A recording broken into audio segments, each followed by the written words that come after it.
Baik, dalam masa yang sama, kita juga ingin melihat kepada perkembangan terkini berhubung dengan Perintah Kawalan Pergerakan di mana di negeri Sabah ada dua kawasan yang dikenakan PKPD di dua lokaliti iaitu di Kota Kinabalu yang hari ini sudah memasuki hari kedua. Dan kami juga menghantar wartawan kami di lapangan untuk meninjau dan melihat sendiri kesukaran petugas Barisan Harapan berdepan dengan penduduk yang masih lagi berdegil untuk keluar walaupun kawasan berkenaan telah dikenakan PKPD. Dan untuk itu kita nak bersama dengan Wakil Astro Awani Sabah Shahrizal di salah satu lokaliti tersebut di Kota Kinabalu. Dan Syah, kalau boleh dengar saya, Syah memaklumkan berada di salah satu kawasan PKPD di Sabah iaitu di pusat penempatan Telipuk yang dianggarkan mempunyai populasi penduduk kira-kira 11,000 orang. Dan bantu kami untuk memahami kawasan ataupun rupa bentuk kawasan berkenaan dan juga cabaran untuk petugas Barisan Harapan melakukan proses saringan.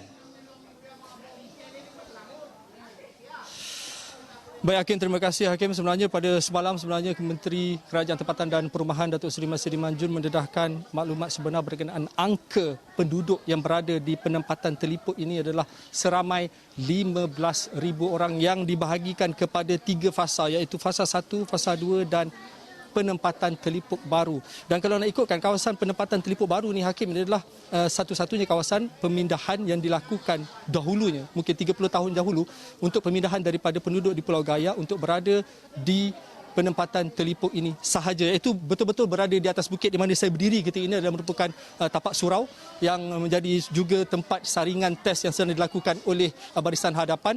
Jadi ini saja, tapi kemudiannya beberapa tahun selepas itu bercambah kepada penduduk-penduduk lain yang terdiri daripada warga negara asing yang menduduki tempat ini. Dan kalau nak ikutkan banci yang dilakukan, tiada penduduk warga negara Indonesia, yang ramainya adalah daripada warga Filipina.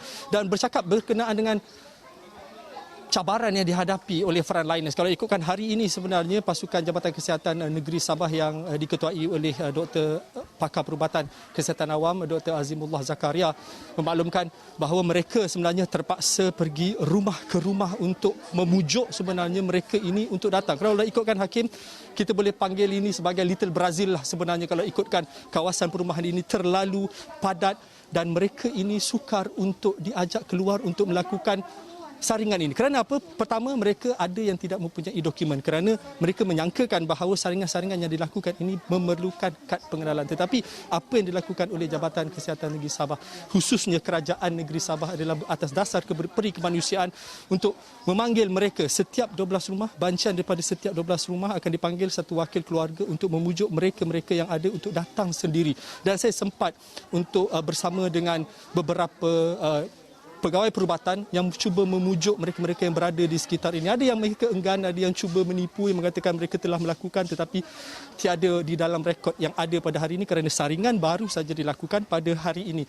Dan Jabatan Kesihatan Negeri Sabah akan bertempat di sini selama 4 hari. Kerana apa Hakim? Kerana 10% adalah 1,500, tetapi tidak cukup sebenarnya untuk menggambarkan bahawa 15,000 penduduk yang berada di sini, yang kebanyakan mereka sebenarnya ada juga yang keluar masuk ni Hakim. Sebenarnya persoalan yang timbul sekarang ini, mereka yang dibenarkan keluar masuk ni terdiri daripada ibu-ibu mengandung dan kanak-kanak yang ada temu janji di hospital, dan juga mereka yang untuk pergi mengeluarkan wang ATM. Tetapi secara logiknya, jika mereka ini berada di kawasan PKPD, jika mereka keluar, mereka tidak punya kenderaan, mereka akan menggunakan kenderaan e-hailing. Jadi kenderaan e-hailing tersebut, jika bakal pesakit asymptomatic itu berada pada kanak-kanak ataupun ibu mengandung ataupun mereka yang pergi untuk mengeluarkan wang di ATM, maka mungkin akan terdapat satu kluster baru kerana mereka juga akan berada di hospital-hospital berhampiran dan juga di klinik-klinik berhampiran Hakim. Jadi ini cabaran sebenarnya.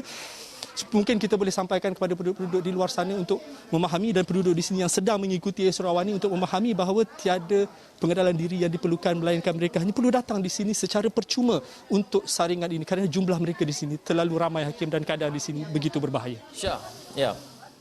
Syah, dalam masa yang sama, mungkin Syah ada butiran berapa ramai petugas Barisan Harapan yang diarahkan untuk membuat proses saringan di penempatan Telipuk itu, dan mungkin ada time frame atau jangka masa yang ditetapkan untuk membuat saringan di kawasan tersebut? Baik, Hakim, kalau nak ikutkan tempoh yang bermula adalah sekitar jam 10 pagi tadi sehingga jam 6 petang nanti kalau nak ikutkan, kerana mereka baru saja tiba sekitar jam 10 pagi tadi di kawasan penempatan telipop baru di atas puncak bukit ini sebenarnya, dan dianggoti sekitar 10 anggota ataupun pegawai kesihatan yang terdiri daripada pegawai perubatan daripada kesihatan awam dan juga jururawat yang ada bagi membantu mereka. Mereka ini bukan sahaja untuk berada di dalam, malah mereka terpaksa keluar.